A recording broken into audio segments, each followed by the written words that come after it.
পূর্ব, পশ্চিম, উত্তর, দক্ষিণ, পৃথিবীর নানা প্রান্ত যে যেখান থেকে দেখছেন, আপনাদের সবাইকে আন্তরিক সালাম, শুভেচ্ছা। প্রিয় দর্শক, সারা দেশের আলোচনার কেন্দ্রবিন্দু এখন ডাকসু ইলেকশন। এই ডাকসু ইলেকশনে ছাত্রদল মনোনীত ভিপি ক্যান্ডিডেট আবিদুর রহমান খান, আমাদের স্নেহশীষ আবিদের একটি চমৎকার নান্দনিক, ছান্দিক, কাব্যিক একটি পিক আপ লাইন আছে, যেটি আমরা আবিদকে তার আলোচনায়, বক্তৃতায়, টকশোতে প্রায়শ ব্যবহার করতে দেখি। আবিদ বেশ চমৎকার করে বলে, চলুন আমরা একটু ওর মুখ থেকেই শুনে আসি।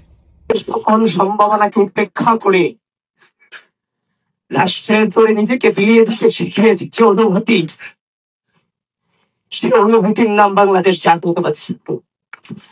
বাংলাদেশ জাতীয়তাবাদী ছাত্র দল জীবনের সকল সম্ভাবনাকে উপেক্ষা করে রাষ্ট্রের তরে নিজেকে বিলিয়ে দিতে শিখিয়েছে যে অনুভূতি, সে অনুভূতির নাম বাংলাদেশ জাতীয়তাবাদী ছাত্র দল। জাতীয়তাবাদী ছাত্র দল এমন একটা সংগঠনের নাম, কিংবা ছাত্রদল শব্দটা এমন একটা অনুভূতির নাম, যে অনুভূতি নিজের সকল সম্ভাবনাকে উপেক্ষা করে, নিজের জীবনের সকল সম্ভাবনাকে উপেক্ষা করে রাষ্ট্রের তরে নিজেকে বিলিয়ে দিতে শিখিয়েছে যে সংগঠন, সে অনুভূতির নাম বাংলাদেশ জাতীয়তাবাদী ছাত্রদল। আবিদের এই ছান্দিক লাইনটির একেবারে সহজ সরল তর্জমা হচ্ছে এমন যে ছাত্রদল এমন একটি প্ল্যাটফর্ম, এমন একটি সংগঠন, যে তার কর্মীদেরকে এমন চেতনা, প্রেরণা, এমন অনুভূতির সঞ্চার করে, যাতে করে একজন কর্মী হাসি মুখে তার জীবনের সম্ভাবনাগুলিকে উপেক্ষা করতে পারে, জলাঞ্জলি দিতে পারে। এই কথাটি আসলে একেবারেই বাস্তবতা ঘনিষ্ঠ, যথার্থ এবং তাৎপর্যপূর্ণ, আর সে কারণে এই প্রসঙ্গে আজকে আমার কথা বলা। দর্শক, আমরা যদি ছাত্রদলের প্রতিষ্ঠা থেকে শুরু করে আজকের দিনটি পর্যন্ত খেয়াল করি, তাহলে দেখব এই ছাত্রদলের পতাকা তলে লক্ষ লক্ষ ছাত্র বিভিন্ন সময় সমবেত হয়েছে। তাদের সকলের জীবনে অনেক সম্ভাবনা ছিল, অনেকের অনেক অনেক উজ্জ্বল সম্ভাবনা ছিল। কারো বা প্রখ্যাত অর্থনীতিবিদ হবার সম্ভাবনা ছিল, কারো কূটনীতিবিদ হওয়ার সম্ভাবনা ছিল, এমনি করে অনেকের ডাক্তার, ইঞ্জিনিয়ার, জজ, ব্যারিস্টার, আরো অনেক অনেক অনেক কিছু হবার সম্ভাবনা ছিল। কিন্তু ছাত্রদল করবার এই দুর্নিবার অনুভূতি যাদেরকে পেয়ে বসেছে, যাদের অনুভবের অলিন্দে প্রবেশ করেছে, অস্থি মজ্জায় মিশে গিয়েছে, তারা এমনভাবে ছাত্রদলের কর্মসূচি, কর্মকাণ্ডে সম্পৃক্ত হয়েছে, নিজেদেরকে বিলিয়ে দিয়েছে, যে কারণে তাদের জীবনের সেই সম্ভাবনাগুলি আর বাস্তবে রূপায়ণ করা সম্ভব হয়নি। সেগুলি নষ্ট হয়েছে, ভীষণভাবে উপেক্ষিত হয়েছে। যাদের সম্ভাবনা ছিল পরিবারের দায়িত্ব নিয়ে পরিবারের মুখে হাসি ফুটাবে, আজকে অনেকেই তার পরিবারের বোঝা হয়ে গেছে। যাদের সম্ভাবনা ছিল গুরুত্বপূর্ণ ভূমিকা পালন করে রাষ্ট্রের, সমাজের মুখ উজ্জ্বল করবে, তারা আজকে সমাজের সমস্যা হিসাবে দেখা দিয়েছে। আজকে অনেককেই দেখা যাচ্ছে নেতাদের দাঁড়ে দাঁড়ে ঘুরতে, কাউকে দেখা যাচ্ছে টেম্পো স্ট্যান্ড থেকে চাঁদা তুলে কিংবা বালু মহলে ম্যানেজারি করে তাদের দিনাতিপাত করতে হচ্ছে। 5 বছরে যার গ্রাজুয়েশন কমপ্লিট হওয়ার কথা ছিল, কারো কারো 10 বছর, 12 বছর, 15 বছর, 20-22 বছর পর্যন্ত পার হয়ে যাচ্ছে, লেকিন গ্রাজুয়েশন কমপ্লিট হচ্ছে না। আর 5 বছরের গ্রাজুয়েশন যখন 15 বছরের কমপ্লিট হয় না, তখন আর সেই সম্ভাবনা, জীবনের সেই উজ্জ্বল সম্ভাবনাগুলি আর সম্ভাবনা থাকে না, বাস্তবে রূপায়ণ করা সম্ভব হয় না, সেগুলি নষ্ট হয়ে যায়, চরমভাবে উপেক্ষিত হয়।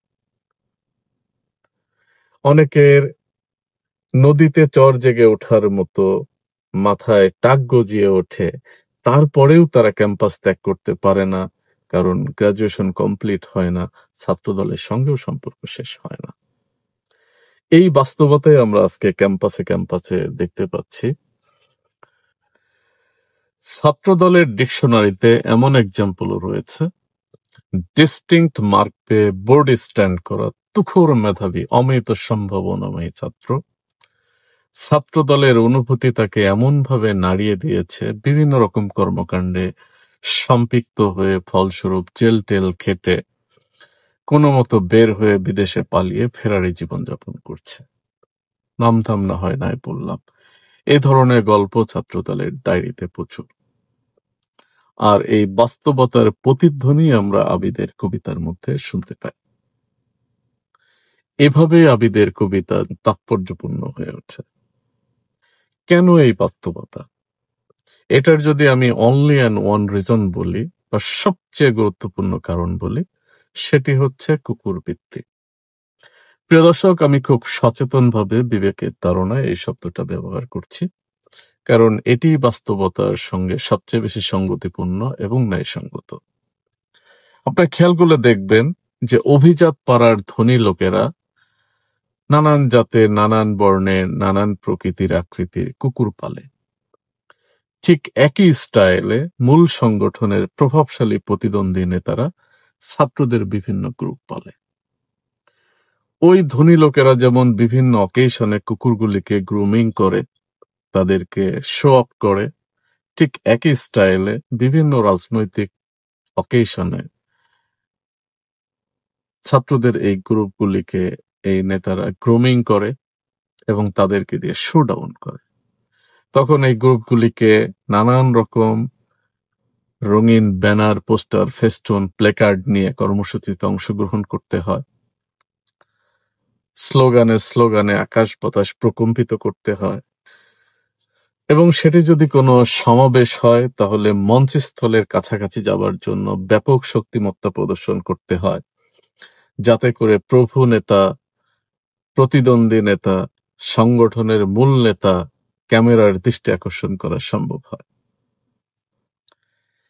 কুকুরের মালিকেরা যেমন কুকুরদেরকে নিয়মিত খাবার সরবরাহ করে, স্পেশাল অকেশনে স্পেশাল খাবার পরিবেশন করে, ঠিক একইভাবে এই রাজনৈতিক নেতারা নিয়মিতভাবে ছাত্র নেতাদেরকে একটি মাসোহারা প্রদান করে এবং বিশেষ বিশেষ অকেশনে বিশেষ পেমেন্ট করে থাকে।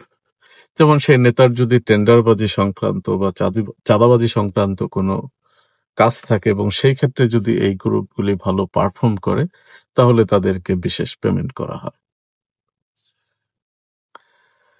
অন্যদিকে এই ছাত্র নেতারা তাদের অনুসারী কর্মীদের সঙ্গে তারা আবার কুকুরের মতো আচরণ করে না, এরা আচরণ করে কুত্তার মতো। দর্শক, I am very sorry to say এই শব্দ চয়নের জন্য, কিন্তু আপনারা আশা করি ভিন্নমত পোষণ করবেন না যদি এই বাস্তবতা আমার এই গল্পের সঙ্গে থাকে।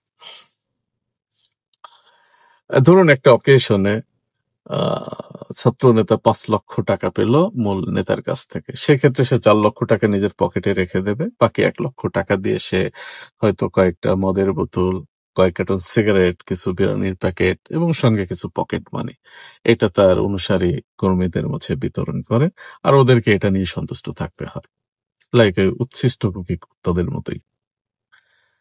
আবার যথাসময়ে আমতলায় বটতলায় গিয়ে মিছিলে হাজির হতে হয়, সেক্ষেত্রে ক্লাসের চাপ থাক আর বাথরুমে যাওয়ার চাপ থাক, সেই চাপ উপেক্ষা করে যথাসময়ে হাজির হতে হয়, সেখানে কোনো এক্সকিউজ থাকে না। এবং রাত 12টার সময় গেস্ট রুমে গিয়ে লাইনে দাঁড়িয়ে ভক্তি সহকারে নেতাদের সঙ্গে হ্যান্ডশেক করতে হয়। দর্শক, সেই দৃশ্য যদি আপনারা দেখতেন, সোফার উপর আয়েশ করে ছাত্র নেতারা পায়ের উপর পা তুলে বসেন, আর এই বাংলার দরিদ্র পিতামাতার সন্তান যারা গণরুমে কিংবা বারান্দায় কোন রকম ইলিশ ফাইল, চিংড়ি ফাইলে ঠাঁই নিয়েছে, তাদেরকে সেই রাত 12টায় লাইনে দাঁড়িয়ে প্রপার ম্যানার মেনটেন করে সেই ছাত্র নেতাদের সঙ্গে হ্যান্ডশেক করতে হয়। এবং কারো হ্যান্ডশেক করা যদি পছন্দ না হয়, তাহলে তার পশ্চাৎ দেশে লাথি মেরে ছাত্র নেতারা বলেন, ড্যাশ ড্যাশ ড্যাশ বাচ্চা, কিভাবে হ্যান্ডশেক করতে হয় সেটাও শিখিস নাই। তো আমার কাছে ছোট্ট একটা ভিডিও ক্লিপ আছে, আপনাদের সঙ্গে শেয়ার করি।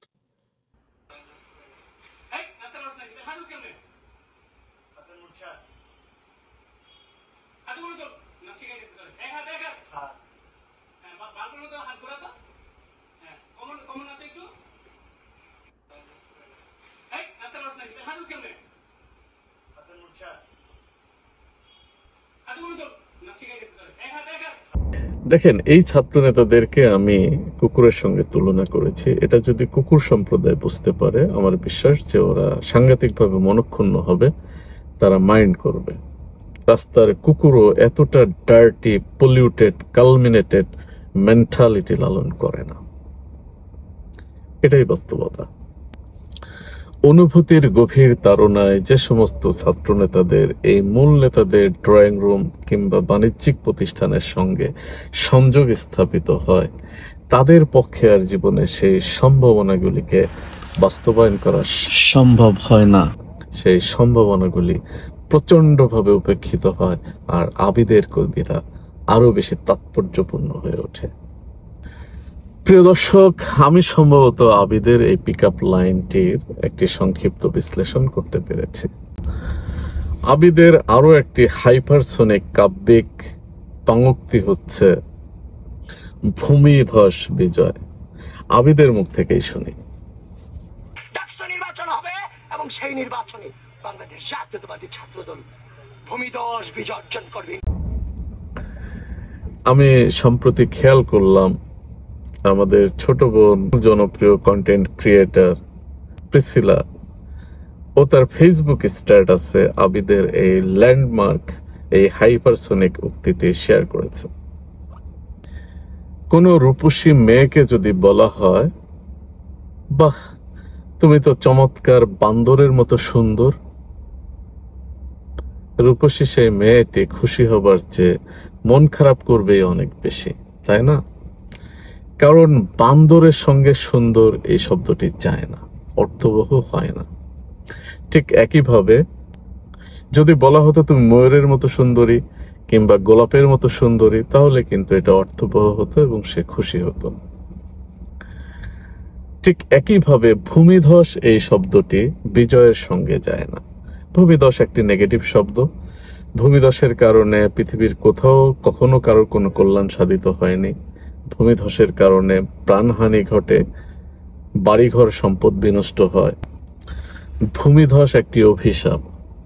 আমাদের দেশের পার্বত্য এলাকার লোকজন এই বর্ষাকালে ভূমিধসের আশঙ্কায় আতঙ্কে নির্ঘুম রাত কাটায়।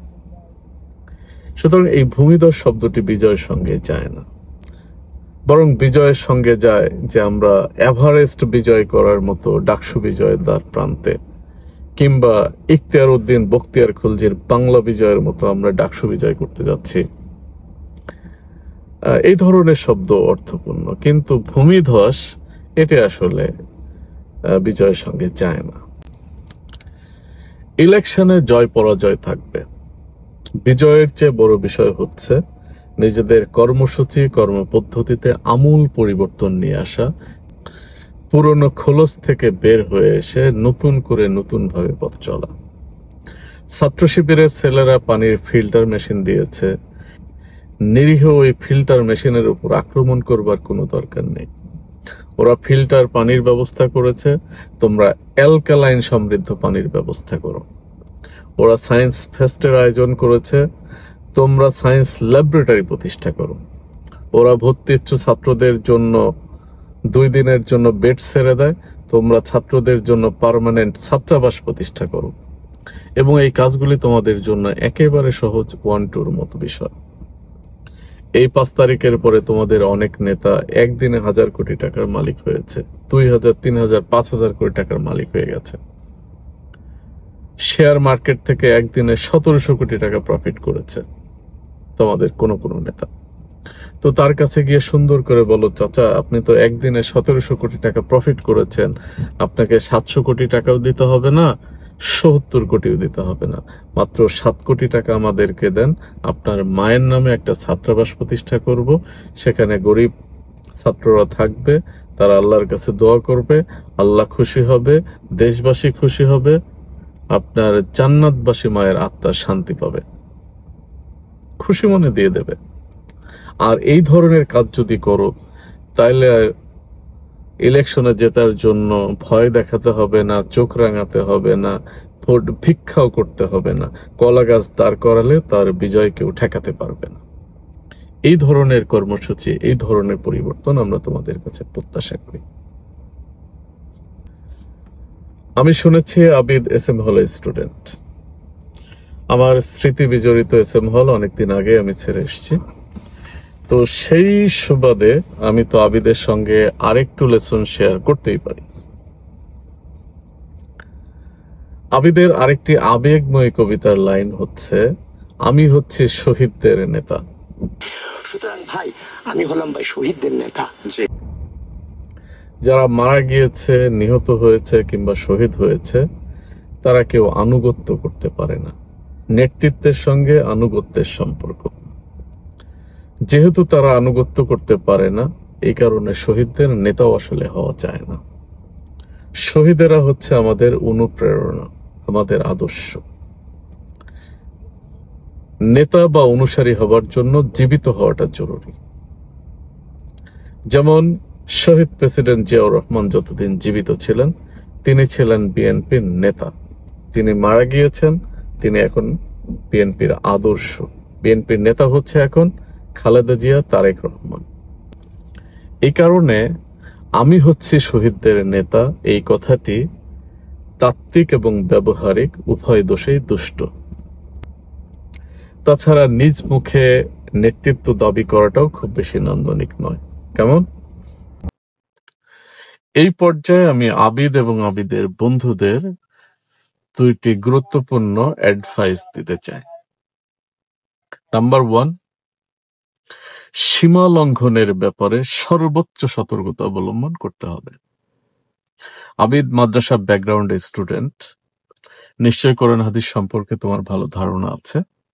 কোরআনের পাতায় পাতায় লেখা যে আল্লাহ সীমা লঙ্ঘনকারীদের পছন্দ করেন না, সীমা লঙ্ঘনকারীদের পরিণাম হয় ভয়াবহ, এবং তিনি মানব জাতিকে সম্বোধন করে বলেছেন, তোমরা পরিভ্রমণ করো আর সীমা লঙ্ঘনকারীদের পরিণাম কি সেগুলি দেখো। আমরা এমন এক সৌভাগ্যবান প্রজন্ম যে আমাদের চোখের সামনে সীমা লঙ্ঘনকারীদের এই পরিণামের অসংখ্য দৃষ্টান্ত আমাদের চারিদিকে ছড়িয়ে ছিটিয়ে আছে। আর সীমা লঙ্ঘন করলে সিদ্ধান্ত হয় আসমান থেকে। শেখ হাসিনা এরকম করুণ পরিণতি হবে, এটা দুনিয়ার কোন রাজনৈতিক বিশ্লেষকের পক্ষে বলা সম্ভব ছিল না, কেউ ধারণা করেনি।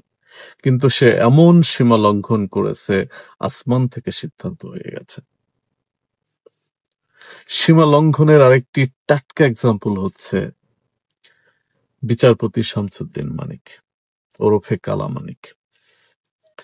শতাব্দীর শ্রেষ্ঠ বেয়াদব এই ম্লেচ্ছ মানিক, তার কিন্তু ইংল্যান্ডের পাসপোর্ট ছিল, এখানে ইউনিভার্সিটিতে তার চাকরি ছিল, বাড়িধারা ডিপ্লোম্যাটিক জোনে তার একাধিক বহুতল ভবন ছিল, কোটি কোটি টাকা ছিল। সে তার বাকি জীবন এই পশ্চিমে আরামে আয়েশে রাজার হালে কাটিয়ে দিতে পারত।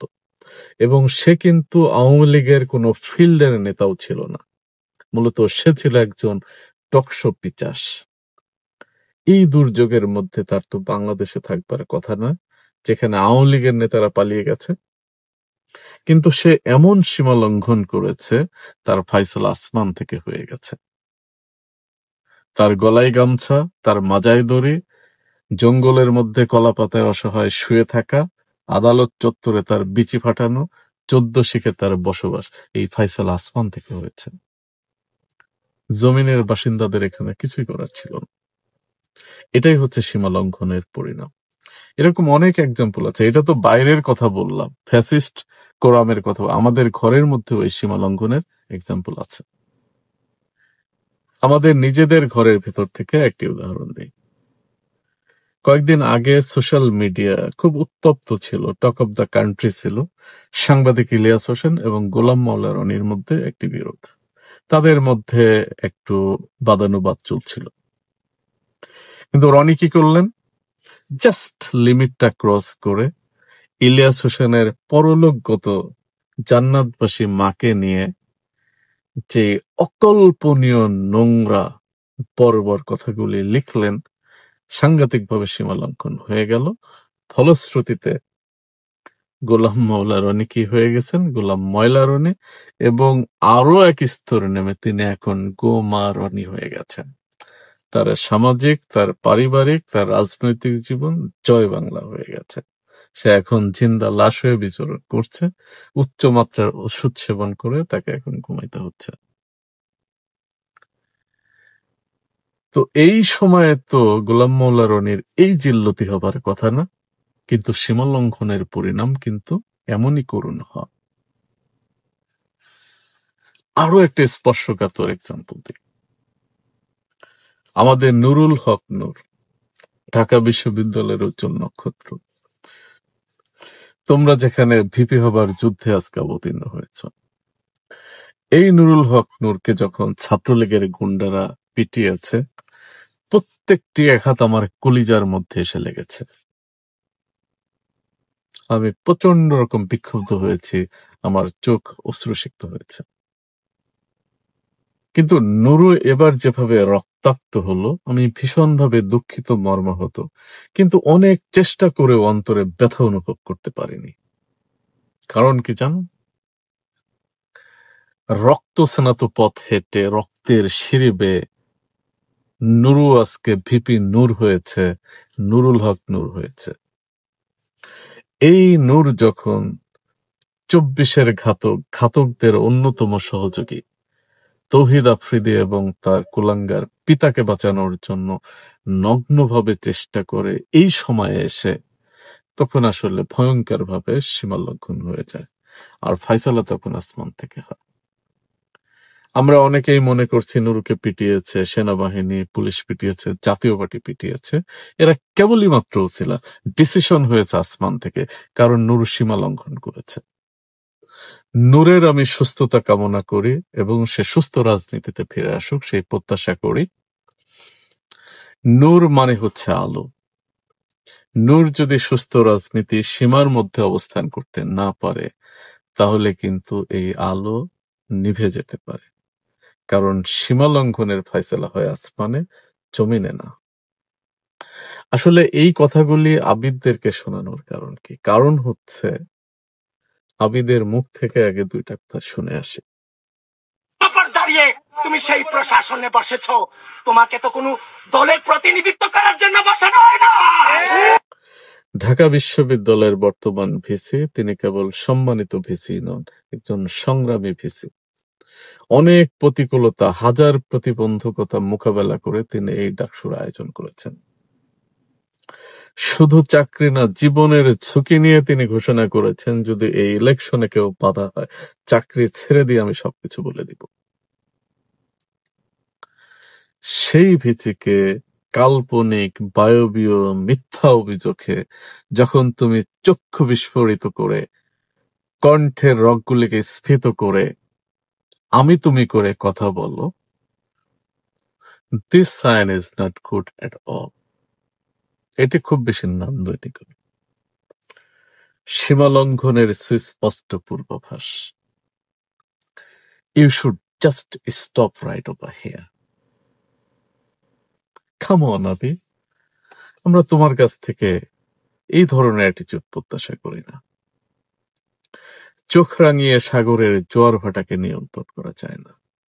এই ঢাকা বিশ্ববিদ্যালয়ের শিক্ষার্থীরা 56,000 বর্গ মাইলের এই মরা গাঙ্গে পর্বত সম তরঙ্গ সৃষ্টি করে সেই তরঙ্গাঘাতে ফ্যাসিস্ট এবং তার দোসরদেরকে দিল্লি পাঠিয়ে দিয়েছে। পিতৃসম মহান অভিভাবককে আমি তুমি সম্বোধন করে কথা বলা, এটা খুব বেশি নান্দনিক না। এই কবিতাটা খুব বেশি নান্দনিক না। So we need to control our emotion and rectify our reaction as well. কেমন? কারণ সীমা লঙ্ঘন হয়ে গেলে ফায়সালা হবে আসমান থেকে, আমরা জমিনের বাসিন্দারা কিচ্ছু করতে পারবো না। আসমানের ফেরেশতারা কলম নিয়ে বসে আছে, যদি একবার ওই কলম নিক্ষেপ করে তাহলে সর্বনাশের মাথায় বাড়ি। আজকের আলোচনার সবচেয়ে গুরুত্বপূর্ণ অ্যাডভাইস হলো ৭১ মুক্তিযুদ্ধ এই শব্দগুলি থেকে যোজন যোজন যোজন দূরত্বে অবস্থান করতে হবে। ৭১ নিয়ে কোনোভাবেই নোংরামো করা যাবে না। ৭১-এ মাতৃগর্ভের জাইগোট, প্লাস্টিসিস্ট, ফিটাস কোনো পর্বেই তোমাদের অস্তিত্ব ছিল না। সুতরাং ৭১-এর কোনো দোষ এবং দায় কোনোটাই তোমাদের নেই। কলম পিচাস, এগেন আমি একটা ল্যান্ডমার্ক শব্দ ইউজ করলাম, কলম পিচাস। এই শব্দটা নিয়ে তোমাদের এজেন্ডায় অন্তর্ভুক্ত করা দরকার। এই কলম পিচাস, এটি নিয়ে গবেষণা হওয়া দরকার, আলোচনা হওয়া দরকার, এই নিয়ে পিএইচডি থিসিস হওয়া দরকার। এই কলম পিচাস গর্ত যোদ্ধা ওরফে ডক্টর জাফর ইকবাল, কিংবা চিকেন কবির ওরফে শাহরিয়ার কবির, অথবা প্রথম আলো ডেইলি স্টার এই কলম পিচাস সঙ্গের দূষিত কালিতে উদ্গীরিত যে বিষাক্ত নোংরা মুক্তিযুদ্ধের বয়ান, সেটাকে গায়ে মাখা যাবে না। কোনো অবস্থাতে এই নোংরা বয়ানে অবগাহন করা যাবে না। আবু সাইদ মুগ্ধ ওয়াসিমদের রক্তের প্লাবনে এই চেতনাজীবীরা দিল্লিতে ভেসে গেছে। সেই চেতনা যদি আবার তোমাদের মধ্যে জাগায় ওঠে, তবে সেটা হবে ভয়াবহ সীমা লঙ্ঘন। পূর্ণ আরোগ্য হচ্ছে ফজা পাগলা। ফজলুর রহমান সাহেব জীবনের এই পর্যায়ে এসে তার এই জিল্লতি কি কাম্য ছিল? সে ফ্যাসিস্টের পুরো সময়টা সরব ছিল, এই সময়ে তার সবচেয়ে ভালো থাকবার কথা।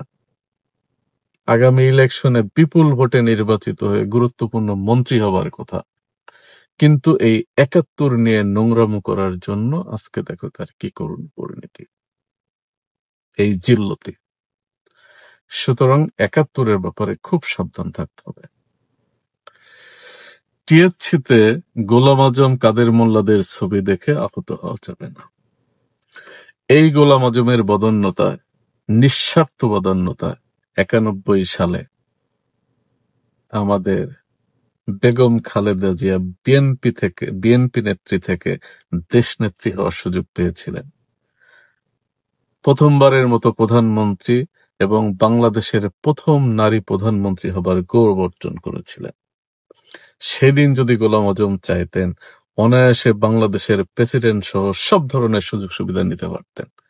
কিন্তু অনুভূতি তাড়িত হয়ে না, ঠান্ডা মাথায় বিবেকের প্রেরণায় নিঃস্বার্থভাবে খালেদা জিয়া এবং বিএনপিকে সমর্থন দিয়েছিলেন। শুধু তাই না, লং মার্চে গিয়ে চিটাগাঙে যখন খালেদা জিয়া আওয়ামী সন্ত্রাসীদের দ্বারা আক্রান্ত হয়ে বন্দী হয়েছিলেন, তখন ছাত্রদল তাদেরকে উদ্ধার করতে পারেনি। তখন এই গোলাম আজমের সন্তানেরা খালেদা জিয়াকে মুক্ত করেছিল। ২০০১-এ যদি গোলাম আজম সাহেব খালেদা জিয়ার পাশে না থাকতেন, তাহলে আমরা কিন্তু ক্ষমতার সুখ পেতাম না। এবার যদি গোলাম আজমের রুহানি সন্তান আবু সাইদ বুক চেতিয়ে না দাঁড়াতো, আমাদের হয়তো এখন ধান ক্ষেত পাট খেতি হতো ঠিকানা। এই কারণে আমরা যারা বিএনপির নেতা কর্মী সমর্থক শুভাকাঙ্ক্ষী রয়েছি, আমরা যদি আমাদের বুকের চামড়া দিয়ে গোলাম আজমের কবরের চাদর বানিয়ে দেয়, ঋণ শোধ হবে না। কাদের মোল্লার জন্য যখন নাজিবউদ্দিন রোডে ফাঁসির মঞ্চ প্রস্তুত করা হয়, তখন শেখ হাসিনার পক্ষ থেকে প্রস্তাব আসছিল আওয়ামী লীগে যোগদান করার জন্য না, জামাত ইসলাম ত্যাগ করবার জন্য না, শুধুমাত্র বিএনপির সাথে সম্পর্ক ছিন্ন করবার। তারা হাসি মুখে ফাঁসির মঞ্চ বেছে নিয়েছেন, কিন্তু বিশ্বাসঘাতকতা করেননি, নীতির সাথে আপোষ করেননি। ওই মানুষগুলাকে দেখলে অন্তরে মহব্বত ফিল করতে হবে, আহত হওয়া যাবে না। আসমানে ফেরেশতারা কলম নিয়ে বসে আছে, একবার যদি কলম নিক্ষেপ করে, তাহলে ফজু পাগলার পরিণতি। ছাত্রদলের বন্ধুরা, আমার এই টকঝাল মিষ্টি তিক্ত আলোচনায় ভুল বোঝা যাবে না, মন খারাপ করা যাবে না। আমার এই আলোচনার ইসেন্সটাকে নিতে হবে। আমি তোমাদের একজন শুভাকাঙ্ক্ষী। বিএনপির নেতাকর্মীদের সঙ্গে আমার সখ্যতা হৃদ্রতা বেশি। আমিও শেখ হাসিনার আয়নাঘরে বন্দী ছিলাম। সেই সময়টাতে ছাত্রদলের ভারপ্রাপ্ত কেন্দ্রের সভাপতি বাবুল ভাই, তিনি নিয়মিত আমার মায়ের খোঁজখবর রেখেছেন, আমার দুঃখিনী মাকে সান্ত্বনা দিয়েছেন। বাবুল ভাইয়ের জন্য হৃদয় উজাড় করা একরাশ ভালোবাসা থাকলো। আবিদ এবং আবিদের বন্ধুদের জন্য অনেক অনেক দোয়া, শুভকামনা। শুধু কথা একটাই, ছাত্রদলকে এমনভাবে ঢেলে সাজাতে হবে, ছাত্রদল যেন এমন একটা প্ল্যাটফর্ম হয় যেখানে একটা ছাত্র আসলে যেন তার জীবনের আর কোনো সম্ভাবনা উপেক্ষিত না হয়, বরং তার ছোট্ট সম্ভাবনাগুলি যেন আরো উজ্জ্বল হয়, সেগুলি বাস্তবে রূপ পায়। সেই ব্যবস্থা, সেই কর্মসূচি, সেই কর্মপন্থা গ্রহণ করতে হবে। আমার বিশ্বাস তোমরা সেটা পারবা। তোমাদের উপর আল্লাহর অনুগ্রহ বর্ষিত হোক, আল্লাহ সহায় হন। প্রিয় দর্শক, যারা এতক্ষণ কথা শুনলেন, আমি আরো কথা আপনাদের সঙ্গে শেয়ার করতে চাই। চ্যানেলটি সাবস্ক্রাইব করে আমার সঙ্গে থাকবেন। আপনাদের সবার উপর সুমহান আল্লাহর অনুগ্রহ বর্ষিত হোক। আল্লাহ হাফেজ।